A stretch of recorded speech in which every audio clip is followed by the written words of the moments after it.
ఈ సంవత్సరంలో మకర రాశి వారికి ఎలా ఉండబోతుంది, వాళ్ళు చేసుకోవాల్సిన పరిహారాలు ఏంటి తెలియజేయండి అమ్మా. మకర రాశి వాళ్ళకి ఆదాయం 8, వ్యయం 14, రాజపూజ్యం 4, అవమానం 5. మకర రాశి వాళ్ళ విషయం.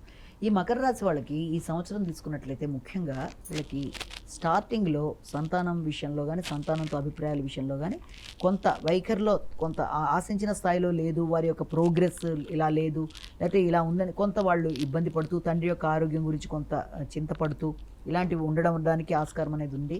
రావాల్సిన లాభాలు వచ్చినా కూడా కొంత ఇలాంటి ఇబ్బందులు పడ్డా వన్స్ గురుడు ఎప్పుడైతే చేంజ్ అవుతాడో ఆ సమయంలో వీళ్ళకి ఎలా ఉంటుంది అంటే ఈ యొక్క పోటీతత్వం అనేది ఒకటి పెరగడం, శత్రు రోగ రుణాల విషయంలో మీద ఎక్కువ వీళ్ళకి దృష్టి సారించుకుంటూ ముందుకు వెళ్ళడం అనేది, ఈ నేపథ్యంలో శత్రువులు ఇబ్బంది పడ్డానికి చేసే ప్రయత్నాల వల్ల మీరు కృషిశీలత పెరిగి, నైపుణ్యాలు పెరిగి వీళ్ళ గౌరవం అనేది ఒకటి పెరుగుతుంది. ముఖ్యంగా వృత్తిలో కొంత వీళ్ళ మాటల వల్ల కావచ్చు, లేకపోతే పద్ధతి వల్ల కొంత అభిప్రాయ భేదాలు లాంటివి, అపార్థాలకు ఆస్కారం ఉండే అవకాశాలు ఉన్నాయి. కనుక వీళ్ళంతవరకు అవసరమైన చోట మాత్రమే మాట్లాడడం అనేది మొట్టమొదట చేసుకుంటూ ముందుకు వెళ్ళవలసిన బాధ్యత అయితే ఒకటి కనబడుతుంది. దీర్ఘకాలిక పెట్టుబడుల మీద వీళ్ళు చాలానే ధనాన్ని వెచ్చించడానికి ప్రయత్నాలు చేస్తూ ఉంటారు. కాబట్టి ఆ విషయంలో, ఆ దీర్ఘకాలిక పెట్టుబడుల విషయమనే కాదు, దేన్నైనా ఖర్చుల విషయంలో, ఆకస్మిక ఖర్చుల విషయంలో కొంత తగిన జాగ్రత్తలు తీసుకోవాలి.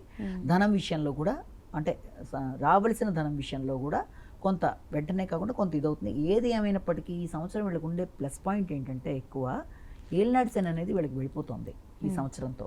కాబట్టి ఎప్పుడైతే శని ప్రవేశించిన రాశి ప్రకారం వీళ్ళకి ధైర్యం, నమ్మకం, స్థిరత్వం, కమ్యూనికేషన్, పరాక్రమం, తర్వాత ట్రావెల్స్, తర్వాత ఇతర వ్యక్తులతో మంచి సహకారం, ముఖ్యంగా కింద సేవకా వర్గం వాళ్ళు సహకరించడం, తోబుట్టుల సహకారం అన్నీ కూడా వీళ్ళకి ఇప్పటిదాకా వీళ్ళు ఎవరిని అపార్థం చేసుకున్నా వీళ్ళంత వరకు ఇది సమస్య పోవడానికి, ఒక మైత్రి బంధం బలపడడానికి, సహకారం పెరగడానికి ఆస్కారం అనేది ఒకటి చెప్పొచ్చు.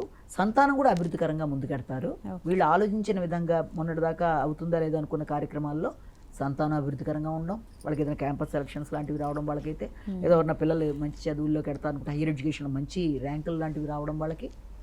అలాగే ఉన్నత విద్యకు సంబంధించిన విషయాలు, దూర ప్రదేశాలకు వెళ్దాం అనుకునే తండ్రి యొక్క ఆరోగ్యం కూడా ఇంత ముందు కంటే కూడా అనుకూలంగా ఉంటుంది.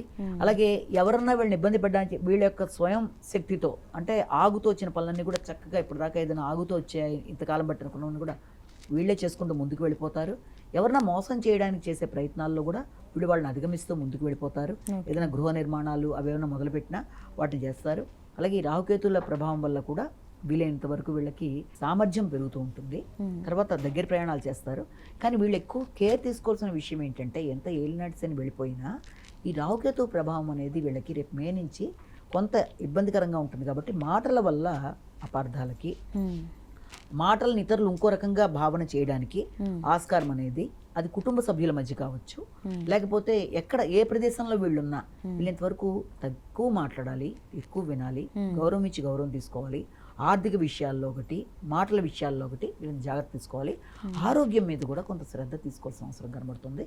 ముఖ్యంగా దీర్ఘకాలిక ప్రాబ్లమ్స్ ఏమైనా ఉన్నా వాటి మీద ఎక్కువ దృష్టి సారిస్తూ ముందుకు వెళ్ళాలి. అనవసరమైన ఖర్చుల్ని అదుపు చేసుకోవడానికి కూడా ప్రయత్నాలు చేయాలి. కాబట్టి వీళ్ళంతవరకు వీళ్ళు చేయవలసిన పరిహారాల్లో మనం ప్రధానంగా తీసుకునేవలసింది అటు వినాయకుడికి సంబంధించిన పరిహారాలు లాంటివి, దుర్గాదేవికి సంబంధించినవి శ్రీ దుర్గే నమః చేసుకోవచ్చు. అలాగే దాంతోపాటు గంగానాధిపతి నమః చేసుకోవడం అనేది బాగా చేసుకున్నట్లయితే ఈ సమస్యలను అధిగమించడం సులభమైనది. ఓకే అమ్మ, మకర రాశి వారి ఫలితాలు, వాళ్ళు చేసుకోవాల్సిన పరిహారాలు చాలా చక్కగా వివరించారు. ధన్యవాదాలమ్మా.